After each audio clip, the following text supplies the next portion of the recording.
خون میں اگر کولیسٹرول زیادہ ہو تو یہ ہارٹ اٹیک اور برین اسٹروک یعنی فالج کا سبب بنتا ہے۔ آئیے دیکھتے ہیں کہ خون میں اگر کولیسٹرول زیادہ ہو تو اس کا علاج کب کرنا چاہیے۔ کولیسٹرول کی ٹریٹمنٹ یعنی علاج کے لیے ہم پیشنٹ کو مختلف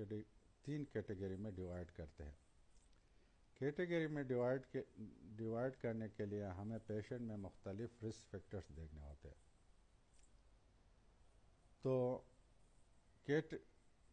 ان میں جو 3 کیٹیگری میں جو کیٹیگری 1 میں جو پیشنٹ ہے اس میں ہم ان پیشنٹ کو رکھتے ہیں جس میں آلریڈی دل کے شریان کا کوئی پرابلم یعنی کورونری آرٹری ڈیزیز ہو، یا ان پیشنٹ کو شوگر ہو، یا ان کو آلریڈی کوئی آرٹریل پرابلم یعنی ایتھروسکلروسس ان کے آرٹریز میں کوئی پہلے سے اگر کوئی پرابلم ہے ایتھروسکلروٹک پرابلم، تو یہ کیٹیگری 1 میں آتے ہیں۔ دوسرا کیٹیگری 2 میں جو پیشنٹ ہیں اس میں یہ پرابلم نہیں ہے، کیٹیگری 1 کے پرابلم اس میں نہیں ہے۔ اس میں اگر وہ اسموکر ہیں، ان کو آلریڈی بلڈ پریشر ہے اور ان کا ایچ ڈی ایل لیول 40 سے کم ہے،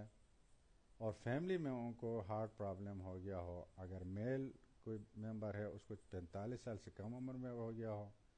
اور فیمیل کو ممبر کو 55 سے کم عمر میں، کیونکہ فیمیل میں ہارٹ اٹیک کے چانس کم ہوتے ہیں بنسبت میل کے، یعنی اگر میل میں 45 سال بوڑھے عمر میں ہو تو اور اس میں نہیں آتا ہے، یعنی ینگ ایج میں اگر کسی کا ہو گیا، اس طرح فیمیل میں بوڑھے یعنی 55 سے اوپر اور اس میں نہیں آتا ہو 55 سے کم ہو، تو یہ رسک فیکٹر ہم دیکھتے ہیں کیٹیگری 2 میں۔ ان میں سے اگر 2 یا اس سے زیادہ اگر ایک پیشنٹ میں ہو، یعنی وہ اسموکر ہو یا ہائپرٹینشن ہو یا فیملی میں ہو، تو وہ کیٹیگری 2 میں آتا ہے، یعنی کیٹیگری 1 کا پرابلم اس میں نہیں ہے۔ کیٹیگری 3 میں وہ پیشنٹ ہوتے ہیں جن میں کیٹیگری 2 میں سے ایک یا ایک بھی نہ ہو، وہ کیٹیگری 3 میں آتے ہیں۔ تو یہ 3 کیٹیگری میں ہم پیشنٹ کو ڈیوائڈ کرتے ہیں۔ تو ٹریٹمنٹ سے پہلے ہم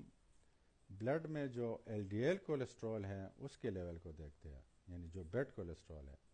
اسی لیول پہ ہم پیشنٹ کی ٹریٹمنٹ شروع کرتے ہیں۔ تو ہم دیکھتے ہیں کہ اگر پیشنٹ کون سے کیٹیگری میں، اگر کیٹیگری 1 میں ہے جس کو already coronary artery disease, diabetic اور آرٹریل پرابلم ہے، تو وہ کیٹیگری 1 میں ہے، تو اس کا L D L level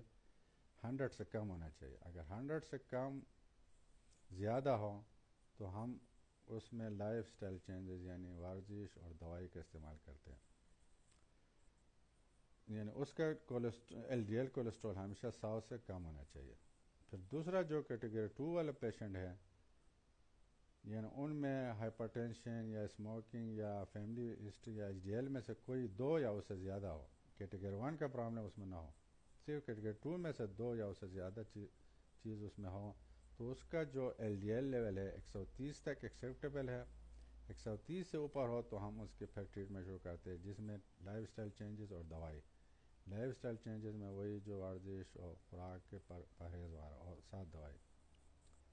category 3 کے جو پیشنٹ ہیں ان میں کیٹیگری 1 کا بھی کوئی پرابلم نہیں ہے، کیٹیگری 2 میں سے اگر ایک یا اس سے کم یعنی بلڈ پریشر ہے یا اسموکر ہے یا فیملی میں ہے یا ایچ ڈی ایل لیول 40 سے کم ہے، ایک ہے یا اس سے بھی کم یا کچھ بھی نہیں ہے، تو وہ کیٹیگری 3 میں ہے۔ تو اس میں جو ایل ڈی ایل یعنی لوور ڈینسٹی بیڈ کولیسٹرول جو ہے اس کی ایکسیپٹیبل لیول 160 تک ہے، اگر 160 سے اوپر ہے پھر اس میں ہم لائف سٹائل چینجز اور ڈرگ ٹریٹمنٹ یا دوائی شروع کرتے ہیں۔ یہ جو ویڈیو ہے یہ صرف ایجوکیشنل پرپس کے لیے ہے، اگر آپ کو کسی بھی میڈیکل ٹاپک میں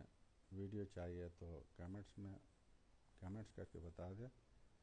اسی ٹاپک پہ پھر ہم آپ کے لیے ویڈیو بنائیں گے۔ Thank you.